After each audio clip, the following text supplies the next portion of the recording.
Welcome to Revenge Mangan. Today's story unfolds in Chicago. My name is Victoria, and up until one ordinary evening in my late 20s, I honestly believed I was the good daughter. I wasn't perfect, but I was dependable.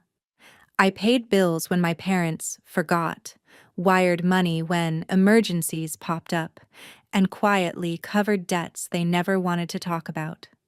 My life was a cycle of work, transfers, and a desperate, unspoken hope that one day they would see me as more than a walking safety net. That night, I was at my tiny kitchen table, half focused on emails and half focused on a lukewarm cup of tea, when my phone lit up with a message from my little sister. The preview read, "Guess who has a surprise for you?" There was an audio file attached. She added, "You have to listen. I swear you'll die when you hear this." I assumed it was one of Mom's dramatic stories, or maybe Dad bragging about something ridiculous. We used to share silly family moments. It wouldn't have been unusual. At least, that's what I told myself. A chill still crept up my spine as I stared at that audio icon pulsing on my screen, like it was alive. My thumb hovered over the play button, and for a second I considered putting the phone down and ignoring it. But curiosity and habit pushed me over the edge. I hit play. At first it was just background noise. Plates clinking, muffled chatter, the distant buzz of a restaurant. Then my mother's laugh cut through, sharper than I'd ever heard it. My father's voice followed. Casual, relaxed, like he was discussing the weather. "She really thinks we love her?" he said, amusement dripping from every word. "What we love is her money." Laughter. Real, unrestrained laughter. Not a nervous chuckle, not a slip of the tongue.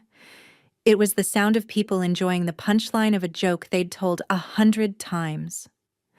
I froze. The room blurred around me, my heart hammering against my ribs as if it was trying to escape my chest. They didn't say my name, but they didn't have to. I was the one wiring them money every month.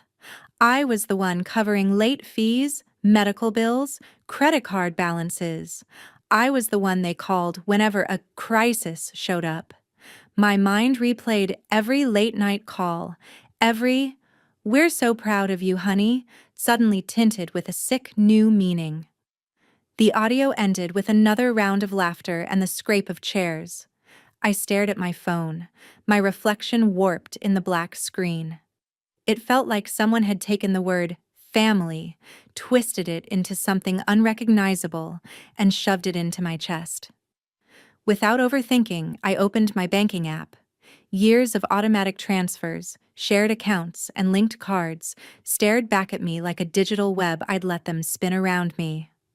My hands were surprisingly steady as I started severing the threads, canceling transfers, closing joint accounts, cutting off every financial lifeline they'd grown too comfortable tugging. Then I went back to my sister's message thread, the audio still sitting there like a loaded gun, and I typed 3 simple words: "So do I." I hit send. I didn't explain. I didn't ask why she sent it or whether she was laughing along.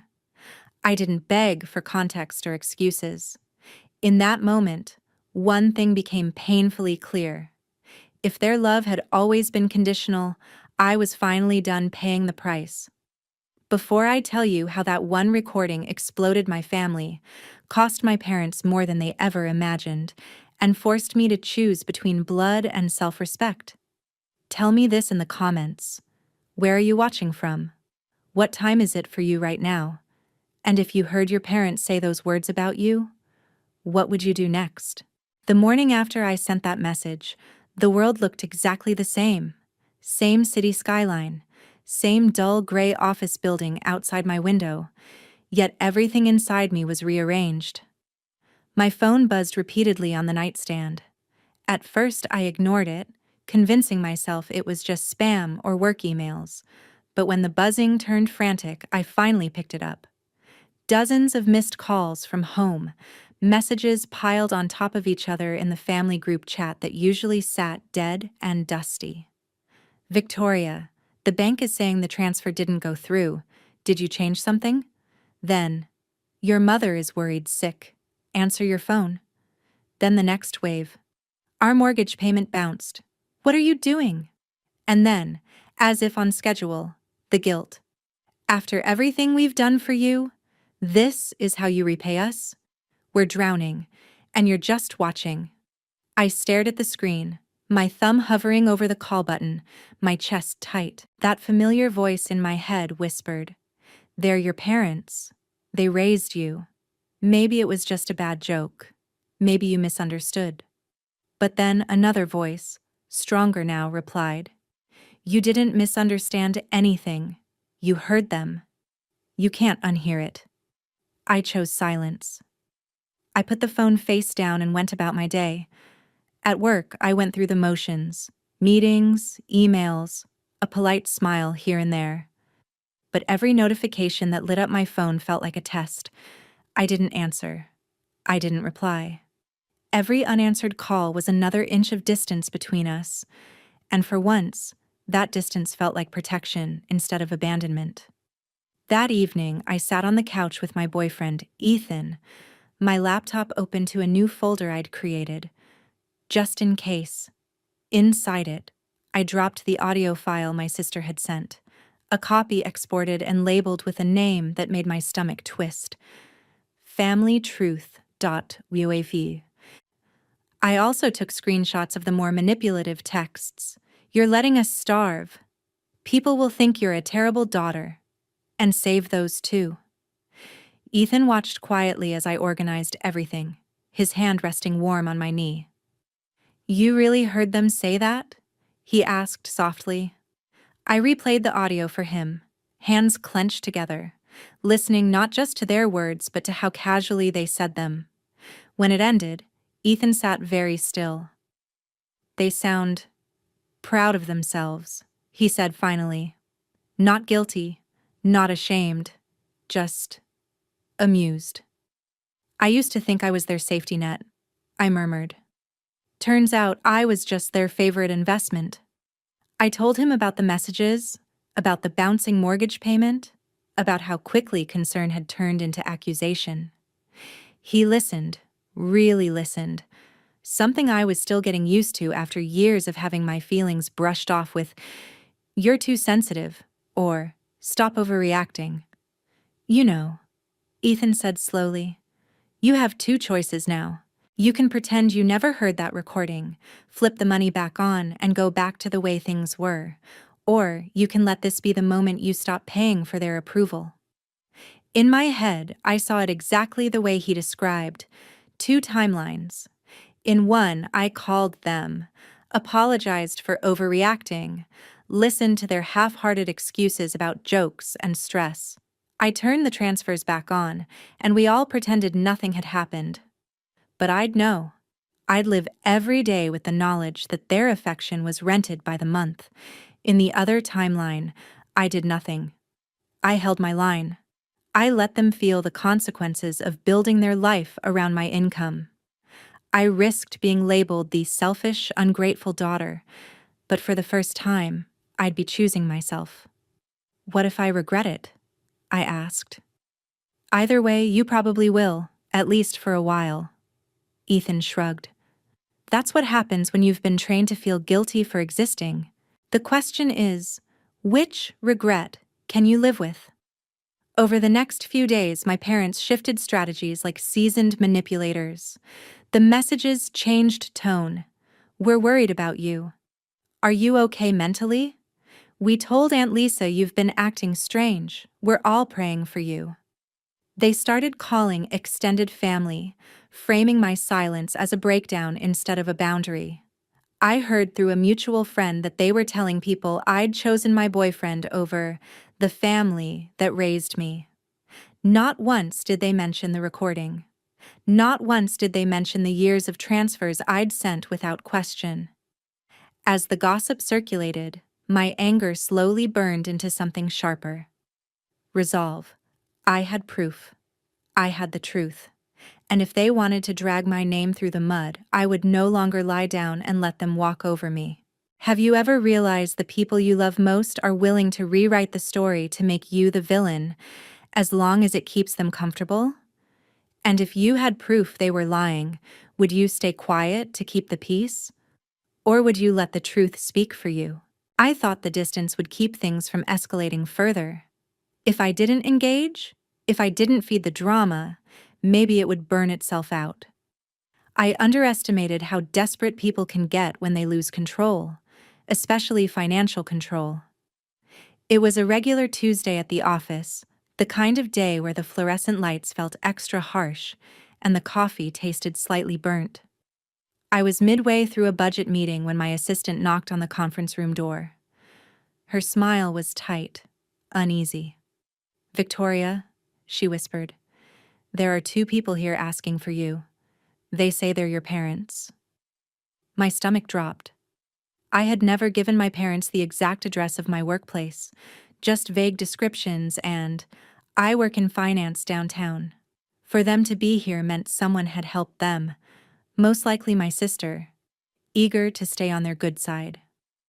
I excused myself and walked toward the lobby, each step heavier than the last.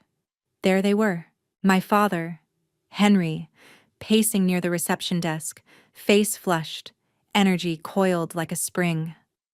My mother, Natalie, sitting rigidly in a chair, clutching her purse in both hands as if it might anchor her to the ground. They looked smaller somehow, out of place among the glass walls and polished floors. "Victoria," Henry said loudly as soon as he saw me, drawing the eyes of nearby coworkers. "We need to talk." There was no hello, no, "How are you?" Just demand, command. I led them into an empty glass-walled meeting room, painfully aware of the curious glances from the hallway. Once the door clicked shut, the performance began. "Why have you been ignoring us?" Natalie snapped. "Do you have any idea what kind of toll this is taking on the family? Our mortgage bounced. Our credit cards are maxed. Do you understand what you've done?" Henry's voice rose with every sentence. "We sacrificed everything to raise you, and this is how you repay us? By cutting us off like we're strangers?" Heat rushed to my face, but my voice stayed calm. "I heard what you said about me." They froze. Just for a second, their eyes flickered. "What are you talking about?" my mother asked, too quickly. I pulled out my phone and opened the audio file. "The conversation at dinner," I said. "The one where you joked that you loved my money, not me." The color drained from Natalie's face. Henry's jaw clenched so hard I thought he might break a tooth. "That was taken out of context," he snapped. "We were joking. You know how we talk. Your sister must have sent that without thinking." "You seem to be thinking clearly enough when you laughed," I replied. My hands trembled, but I refused to back down. "You weren't grieving. You weren't regretting. You were laughing at how easy it is to use me." My father slammed his palm onto the table, making the glass vibrate. "We are your parents," he hissed. "Parents have a right to expect support from their children. You wouldn't have what you have if it weren't for us." "You wouldn't have what you have if it weren't for me," I shot back. "You built a life based on my income and then mocked me for trusting you." The room crackled with tension. Outside, I could see silhouettes lingering a little too close to the glass, pretending not to look. I took a breath, then did the one thing I knew would shift the balance of power. I hit play.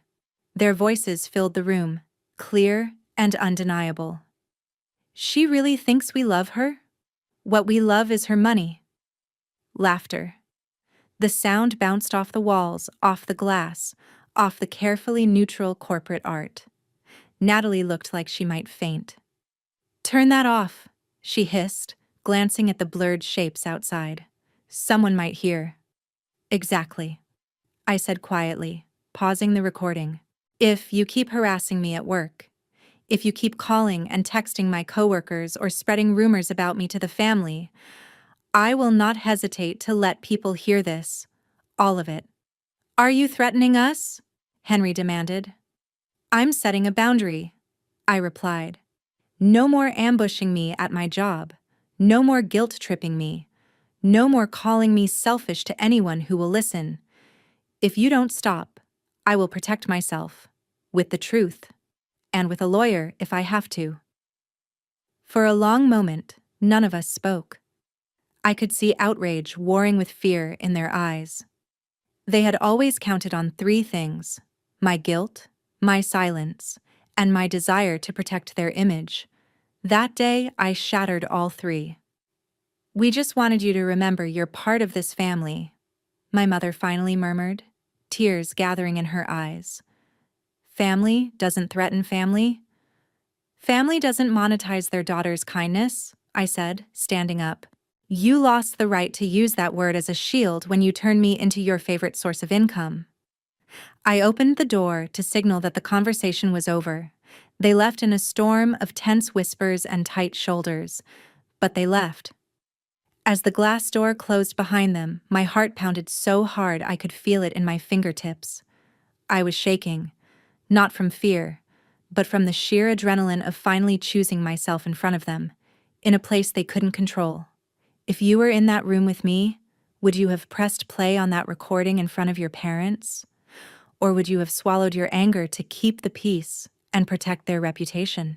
After the confrontation at the office, I knew two things for sure. One, my parents had finally realized I wasn't going to turn the money tap back on. And two, they were not going to accept that without a fight. The next few weeks felt like the aftermath of a storm that hadn't fully passed. The skies were clearer, but the air was still thick with tension. To keep myself grounded, I started writing again. Not the dreamy, hopeful journaling I used to do as a teenager, but raw, factual entries, like a logbook of my own life. Day 1 after office confrontation. One entry began. They showed up unannounced, tried to guilt me, then called me a threat when I refused to back down. I played the audio. Their faces looked exactly like my heart felt the first time I heard it. Shocked, exposed, ugly. Writing it all down made it feel real, but it also gave me clarity. If they twisted the story later, and I knew they would, I'd have my own record of what had happened. In between work and diary entries, I did something I hadn't allowed myself to do in years. I started living for myself. I signed up for a weekend painting workshop, something I'd always wanted to try but had told myself was too indulgent when there were always more important bills to pay. I bought a cheap set of brushes and a canvas and spent a Saturday afternoon trying to blend colors instead of stress. It was messy, but it was mine. I reconnected with a neighbor, Sophia, who lived down the hall with her partner, Oliver. We'd exchanged polite hellos in the past, but this time, when she invited me in for tea, I said yes. One cup turned into a 3-hour conversation about bad family dynamics, childhood expectations, and learning to set boundaries. You have the right to protect your peace, she said, when I confessed that I still felt guilty for cutting my parents off. Love doesn't mean unconditional access. Her words lodged in my chest like small, bright truths. Meanwhile, my parents escalated their efforts. Again. I found out they had messaged one of my co-workers on social media, saying they were worried about me and asking if I'd been acting strange at work. They told an old family friend that I was under the influence of my boyfriend, that he was turning me against my own blood. They told relatives I'd become cold and distant now that I was doing well financially. Not once did they mention their own words in that recording. They're rewriting the script, Ethan said when I told him about it. They can't accept being the villain, so they're trying to recast themselves as victims. And I'm the villain in their version, I replied. The ungrateful daughter who abandoned her poor, suffering parents. You're not the villain, he said. You're just the one who refused to keep funding their denial. Still, the social pressure felt suffocating. An aunt texted me. Your parents are heartbroken. Whatever this fight is about, you need to fix it. Money comes and goes. Family is forever. I stared at that message for a long time, trying to decide whether to send her the audio. In the end, I didn't. Not yet. Instead, I wrote another diary entry. They say family is forever, I wrote, the ink pressing deep into the page. But sometimes what lasts forever isn't love, it's the damage. And I'm not obligated to keep participating in my own harm just because we share DNA. As weeks turned into a new kind of normal, I realized something strange. Life without their constant demands felt lighter. My paycheck stayed in my account longer. I could plan for a future that wasn't built around crisis management. I could choose how to spend my time without waiting for the next emergency call. It was uncomfortable. Yes, full of grief and guilt and second-guessing, but it was also the most honest I'd ever been with myself. Have you ever started building a life beyond your family's expectations and felt both terrified and free at the same time? What's one small thing you did, like a hobby or a new friendship, that made you feel like you belonged to yourself again? The rumors eventually stopped being background noise and started walking into my life wearing familiar faces.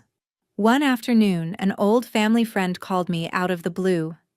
"I don't want to meddle," she began, which is exactly what people say when they're about to meddle. "But your parents are really struggling. They say you've abandoned them, that you won't even answer their calls." She paused, then added in a lower voice, "They also told some people you've become selfish, that you're choosing your own comfort over your family's survival." Something inside me snapped.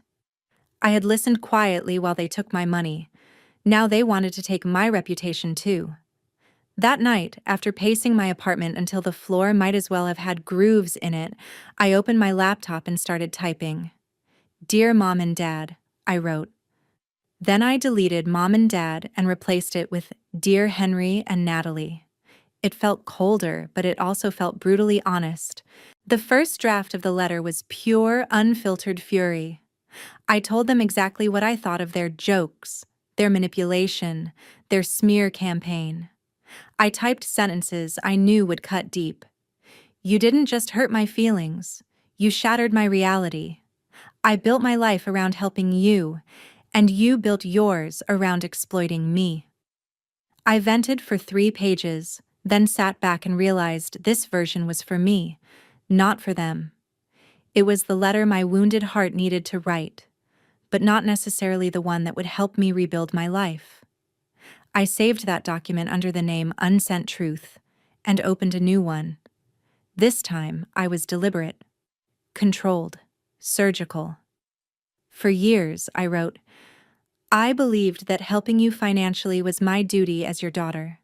I paid your bills, covered your debts, and sacrificed my own opportunities because I thought it proved my love. I never asked for anything in return except your honesty and affection." I described the first time I heard the recording, how it felt like someone had pulled the ground out from under me. "Hearing you say you loved my money, not me, broke something inside me that no amount of transfers can fix," I wrote. "It didn't just hurt. It clarified everything. It made me realize that what we had wasn't a relationship. It was a transaction." Then I addressed the rumors. "I know you've been telling people I abandoned you," I wrote. "The truth is, you abandoned me first when you reduced my value to my bank account. I have not shared that recording with anyone yet, even though it would easily disprove your story, because I still don't want to humiliate you. But if you continue to lie about me, I will protect myself with the truth." It wasn't a threat, it was a boundary. Or maybe it was both. Either way, it was the most honest I'd ever been with them. I ended the letter with clear conditions. "If you want any kind of relationship with me moving forward, it has to exist without money. No more transfers, no more emergencies, no more gossip. You don't have to apologize perfectly, but you do have to stop pretending you're the victims here. If you can't do that, then this distance will remain. When I was done, I printed the letter, signed it with a hand that shook just enough to remind me I was human, and sealed it in an envelope. At the last second, I hesitated. Would this make things worse? Would they deny everything and escalate again? Maybe. But staying silent wasn't working either, so I mailed it. A few days later, as I was cleaning my kitchen, my phone buzzed with a message from my mother. "We need to talk," it read. "This isn't about anger, we're hurting, and you need to understand that." I stared at the screen, a familiar mix of dread and curiosity swirling in my chest. Were they ready to listen for the first time, or was this just the prelude to another manipulation? If you had to write one letter to the person who betrayed you, and you knew they might twist your words, what's the one sentence you'd make absolutely sure they couldn't misunderstand?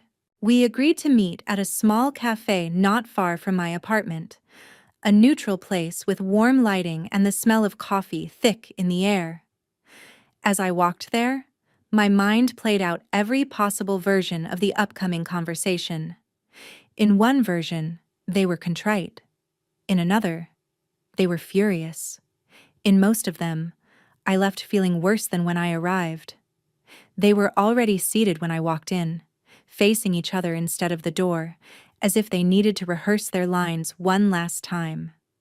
Natalie wore the kind of strained smile that never reached her eyes. Henry's expression was stern, but under it I saw something new, not authority, not control, but desperation. "You look tired," my mother said as a greeting. "All this drama must be exhausting for you." I sat down, resisting the urge to roll my eyes. "You wanted to talk," I said. "So talk." My father cleared his throat, folding his hands on the table like he was at a business meeting. "We read your letter," he began. "You clearly felt hurt by what you heard." The way he emphasized "felt" made my jaw tighten. "It wasn't a feeling," I said evenly. "It was a recording." "We shouldn't have said those things," my mother cut in. "It was a bad joke. We were stressed. Money has always been tight. We vent sometimes. You know how we are." "I thought I did," I replied. "Then I heard you laughing about how much you love my money." Henry shifted uncomfortably. "Parents expect support from their children," he said. "That's not a crime. You're acting like we robbed you." "You didn't just expect support," I corrected him. "You built your life around it. You made my income part of your survival plan, and then mocked me for being naive enough to help." For a moment, the mask slipped. My father's eyes hardened. "Do you have any idea how hard things have been since you cut us off?" he demanded. "We're behind on everything. The bank is calling. People are asking questions. We're embarrassed." "I'm sure it's difficult," I said quietly. "But that's what happens when you live beyond your means and rely on someone else's paycheck to hold it all together." The truth hung in the air like a third participant at the table. My mother leaned forward, voice softening in that calculated way I recognized too well. "We're not your enemies," she said. "We just want our daughter back. You're letting that recording erase years of family." I thought of all the times I'd bailed them out, the nights I'd cried over my own empty account while they reassured me that I was doing the right thing. I thought of the audio. "She really thinks we love her? What we love is her money."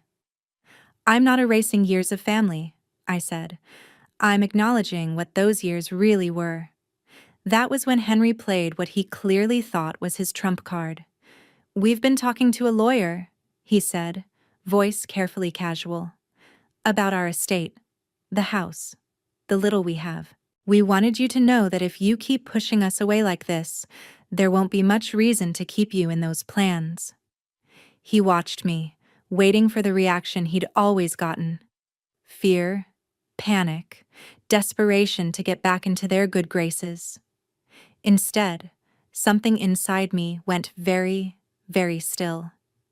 "You're threatening to disinherit me?" I asked. We're simply saying actions have consequences, he replied. Family looks out for family. If you're not willing to be there for us now, why should you benefit from anything later? I almost laughed.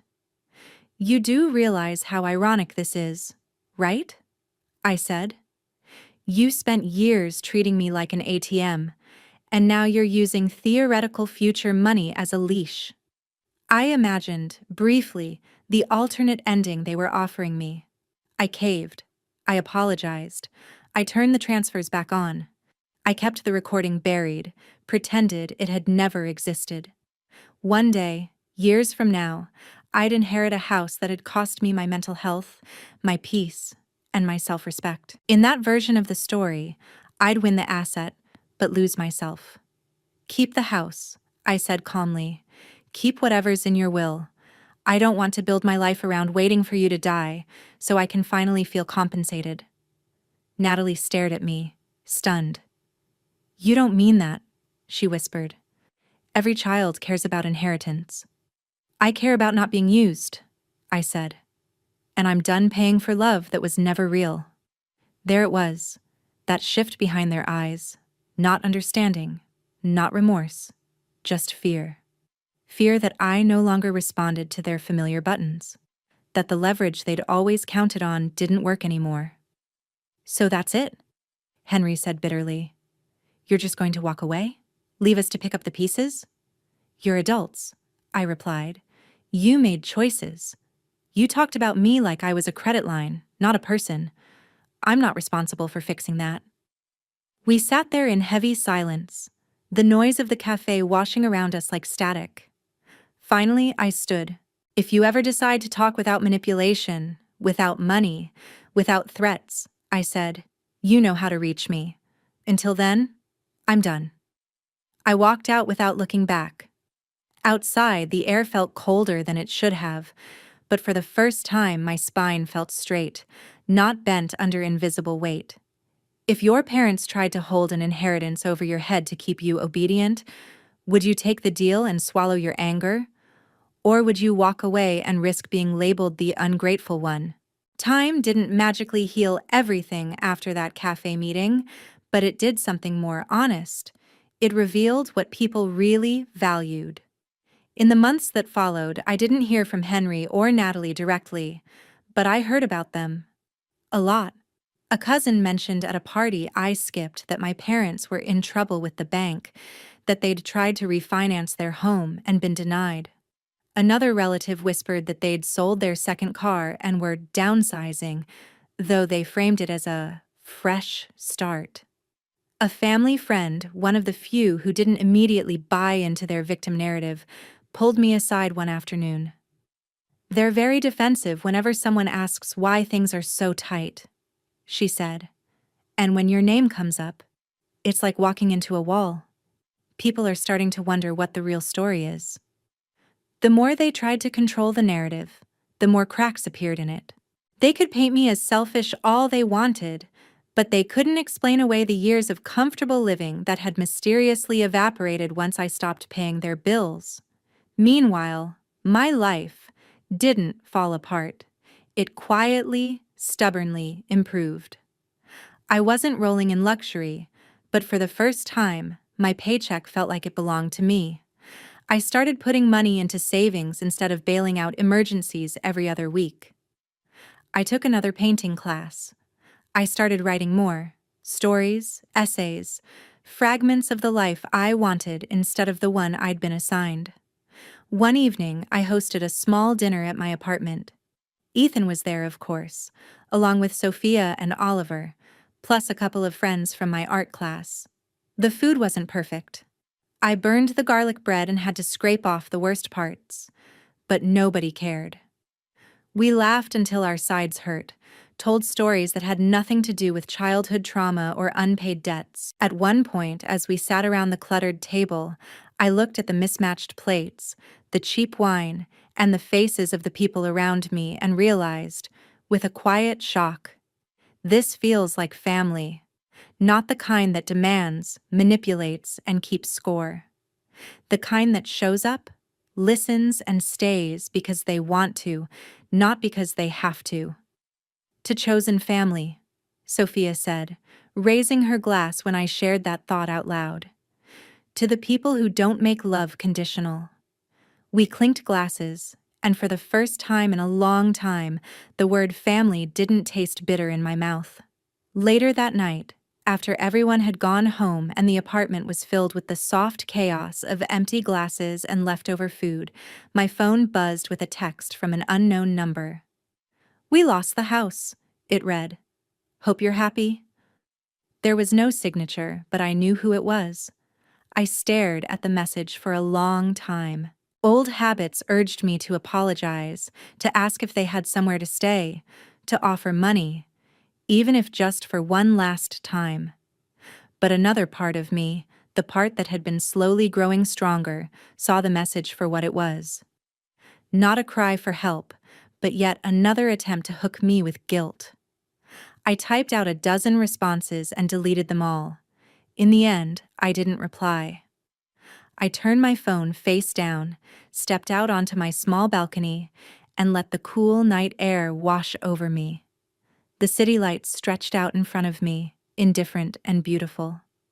Somewhere out there, my parents were packing boxes, blaming me, blaming life, blaming anyone but themselves. Maybe one day they'd sit together in a smaller place, look at each other, and realize that the punchline of their joke had finally landed. The daughter whose money they loved more than her had walked away, and she took her money, and her love, with her. Their message had backfired. The recording that was supposed to humiliate me, to remind me of my place, had instead exposed theirs. It cost them comfort, reputation, and control. It cost me my illusion of what family was supposed to be, but gave me something far more valuable, the freedom to define it for myself. As I stood there under the night sky, I whispered a quiet truth I wished someone had told me years ago. You are allowed to choose yourself, even if your family never understands why. If you've made it this far, I want to ask you one last thing. When you hear the word family, who do you picture first? The people who share your blood, or the people who make you feel safe, respected, and loved without conditions? Tell me in the comments which one you'd choose if you had to. And if you've ever had to walk away from toxic relatives to save yourself, know this: you are not the villain. You're just the main character finally taking your story back.